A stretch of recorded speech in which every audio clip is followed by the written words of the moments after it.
finally, first gameplay of Season 3 Vault Traps. Plus, they actually showed the first legendary tuning stone. Let's go through the trailer together and frame by frame at important parts. I can't wait to see what the vaults have to offer. Traps?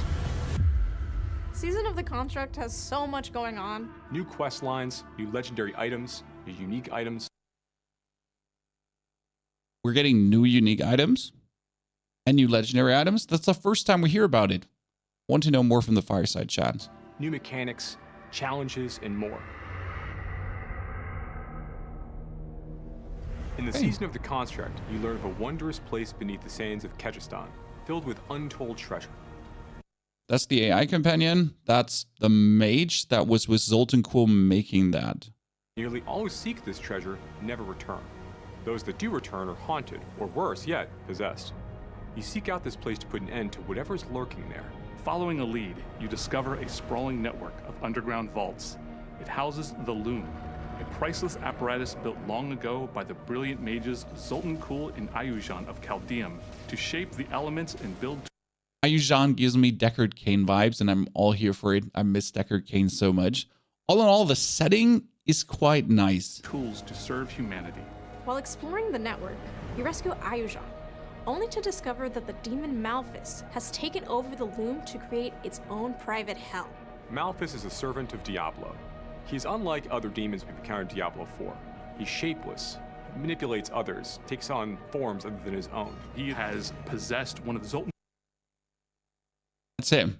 And it looks like a trap arena. Quill's prized constructs. And you must work with Ayuzhan to explore the vaults, gain access to the Loom, and defeat Malphus. This season Those are our enemies. We have tiny skitterbots, the scorpions, then there's some wasp-like things on top. Yeah, tiny wasp and a bigger wasp to the right there. Here, that's a bigger wasp. And I think they have all elemental variants, so like fire, ice, lightning, bleeding. produces constructs. These elementally powered monsters were originally created by Ayuzhan and Zoltan to protect and maintain the Loom. Unfortunately, Malphus... Oh, there's even more. Wow, they're huge. They're huge. I thought, like, wow, they were actually taken big. control of them and twisted them to his liking. They're powered by various different elements, giving them different abilities and strengths and weaknesses. You'll also find them, of course, in the vaults themselves, protecting the many treasures within. As players engage with the storyline of the Season of the Construct, they're going to come across a broken version of the Seneschal during the questline. The Seneschal is a special construct that was built to command the other constructs based on Ayuzhan's and Zoltan's direction. Ayuzhan of Chaldeum repairs the Seneschal to follow your orders. Okay, give us the information. The Seneschal construct is your companion. It's a rebuilt construct that will accompany you throughout the season. Oh, traps. So there's traps coming, there's trap towers, and when you get hit by a trap, you lose the warding spell and you get less loot. Your construct's power will grow along with you. And the construct power will grow along with you. We already have a tweet that confirms it is 1-to-1 getting your stats, crit, attack speed, everything. So it might actually be quite crazy. The Seneschal construct has many different abilities that can complement the player's build. It can deal damage, crowd control monsters, or Oh, there was the gyrate. Here, watch again. deal Goes damage, in and crowd control whee! monsters, or even support you directly by healing you or providing you a damage bonus. There's the shield. Magical stone. And now let's try to gripping support. Damage and effects done by supporting skill to distant enemies pulls them towards the Seneschal construct. So every 10 seconds, you pull things together. Plus Tempest is on top there where it's working together. Okay. Then potency increases the effectiveness of the supported skill by 20%. That's a lot, 20%, especially when you're choosing like the damage, the healing, or the shielding spell. Good. Duration. Supported skills have their duration increased by 4.4 seconds. These are also the maximum upgraded ones, so they're ranked 10 out of 10. Seems to be the highest possible. And then there's also one of the unique tuning stones. Magical stones are the key to customizing and empowering your construct. They are primarily found in vaults. You get governing stones from the season's questline, and you get tuning stones from playing through the seasonal content. A governing stone is a core construct ability, while a tuning stone is a singular modification for any number of governing stones. As players are progressing through the season of the construct and they're leveling up their seneschal, adding new abilities and improving them, they're going to find abilities are going to deal damage to packs of Oh, that's the chain lightning. Yep. Wow, that's a lot. damage to packs of monsters. Keep in mind, the chain lightning can be put together with something that gives you essence back and makes enemies vulnerable. It's going to make everyone vulnerable. To single monsters, and also abilities that are just focused on buffing the power of the player themselves, so that players have different options as they're progressing through the season. One cool ability I like is the lightning auto bolt. defense. Auto defense summons a magical barrier around your construct that shoots down enemy projectiles. Another cool ability that your construct has is focus fire. Oh, focus fire. Yeah, he's shooting out a fire beam. It is a channeled ray of fire that can chain to multiple enemies. Use combination. Here we see two, barely visible, but we see them. Focus fire. The seneschal construct channels a ray of fire onto two targets, dealing 23,000 total damage over 3 seconds. And that is without any tuning stone right now. Also gyrate, that's the area of effect, and that is only a 2-second cooldown. Wow. The construct whirls its legs around, quickly dealing 10,000 physical damage to all nearby enemies. It's not bad, especially if the construct is getting your critical strike chance and your critical strike damage bonus. That thing is going to actually chunk and quite do some damage. Huh. Interesting. Use combinations of tuning stones to transform a seemingly Duration support was 4.4 seconds. simple Yep. skill into something truly crazy. Boy, well, how many targets is he hitting with focus fire? I thought focus fire is going to be useless, but geez, look at that. Truly crazy. Okay. Vaults. Vaults are seasonal dungeons that are filled with a high concentration of deadly traps, where you can farm for the Please don't be too deadly. I'm a necromancer. I only have blood mist to avoid them. And then I have a 20-second cooldown. Okay? And don't kill hardcore characters. magic stones for your seneschal constructs. You can find the entrances in different zones of Sanctuary. When the player enters a vault, they are met in a familiar area of Sanctuary. Then, Oh, that the looks player great, teleports to the vault though. proper, encountering great challenges. Vaults not only have our new construct family in them, but also new traps built for this season. That looks great. That's quite some traps, though. But again, I have I have only blood Players mist. are going to discover many new hazards inside these vault spaces. You know, whether it's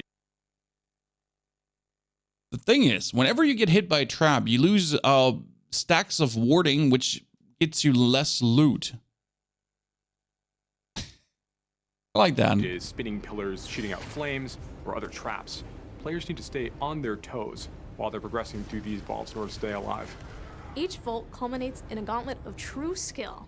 Players must avoid traps while fighting Oh wait, is she being chained down from these wailing statues who look pretty brutal while being attacked by demons and everything, and there's fire? Honestly, looks pretty epic. waves of enemies and a powerful elite. If you survive that, the traps will turn off and the treasure room is revealed. If you get hit by a trap, you lose one stack of There, stack of warding, 24 stacks. Okay, 24 stacks in the hat? Zoltan's Warding. Zoltan's Warding is a special buff players can get by interacting with the statue of Zoltan Cool when they enter a vault. Okay, offer this to the statue of Zoltan Cool to receive Zoltan's warding. They have a Pearl of Warding. Okay, wait, it says how many pearls for wood. In exchange of 1 pearl of warding, you for 3 stacks of the... Oh, okay. Pearl of Warding. Ward-woven chests are special chests players can interact with at the end of a vault if they have enough stacks of Zoltan's Warding left over. If a player has more than 1 stack, they can open a rare ward-woven chest. Those have even better rewards. This season introduces our first stationary boss in Diablo 4.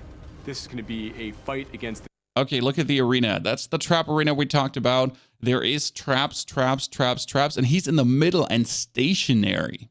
this massive protective golem meant to watch over the vaults. The Malthus, once again, has managed to corrupt and control. Because it's stationary, it gives us the opportunity to include some of the season's new traps into the arena. I do hope he's a bit of a challenge and not just bone spear dead. But then again, a max level character will just absolutely trash him. So probably during leveling, he's going to be more fun. This presents a lot of unique and new mechanics for the players to navigate and fight. The player is going to need to bring all of their skills and abilities to bear as they try to destroy and fight off these Malthus-controlled constructs. They're also going to make good use of their own Seneschal, make sure they remain upgraded in the fights to come. The Gauntlet. Okay, this was all now what we're getting. So Vault, Companion, everything. Now the Gauntlet. And don't forget, at the end, we get that legendary tuning stone for you. The Gauntlet is a new fixed seed non-linear dungeon where players have a fixed amount of time to achieve high scores by proving their might. Any player who unlocks World Tier 4, Torment Mode, can compete in the Gauntlet. The Gauntlet starts several weeks into the season of the construct. At the beginning of each week, a new Gauntlet replaces the current one. Unlike other dungeons, every time you and other players enter the Gauntlet that week, it will be exactly the same. Same monster positions, same affixes, everything. This makes it a fair competition. Additionally, okay, so we'll make videos of every route and which one might be the best route for you. So you can get your top 1,000. monsters within the Gauntlet start at level 100. This is meant to test your fully leveled up and geared out build. It's highly replayable, enabling a broad set of player choices. Players can try different classes and strategies for achieving high scores. Leaderboards are a place for top players to compete with one another in the Gauntlet. These reset each week when a new Gauntlet appears. There are solo leaderboards for each class, as well as party leaderboards that vary with party size. And of course, there are a set of leaderboards just for hardcore players too. But some players may not be ready for that type of play, so we've created goals for them as well. Each leaderboard has a ladder that you climb to reach it. Each rung of the ladder awards a seal that you can show off. And when you earn the seal of the worthy, you'll be ready for leaderboard competition. Can't wait to see you in Sanctuary. I'm not gonna lie. The gameplay looked pretty good of the vaults back here. Of really, you know, seeing what the companion can do for you. Seeing what happens, like the tuning stones, quite decent. I mean, it seems to be that the damage of the robot is underestimated at first. And especially when it comes down to how far the abilities can go. When he shot out like those fire beams and like here that fire support that looks so puny here, but can actually go through everyone. Decent. I like it. Now I did load the video into my DaVinci so I could go through frame by frame to actually find all the tuning stones. There's one we missed. Piercing support, for example. The supported projectile skill will pierce up to 11 enemies. And that's, I think, where the fire ray goes crazy. Now it's time for the legendary stone, though. And we're talking about the Evernight Tuning Stone. The supported skill grants you +4 to all skills when used for 2 seconds. It's a tuning stone. So now we have seen that there's a 2-second cooldown ability. So when you have a 2-second cooldown ability and you could reduce the cooldown of that, and then every 1 second you get +4 to all skills for 2 seconds, that means we're permanent. This is huge. This is not tiny. That's huge. And that's only one of the 2 unique tuning stones.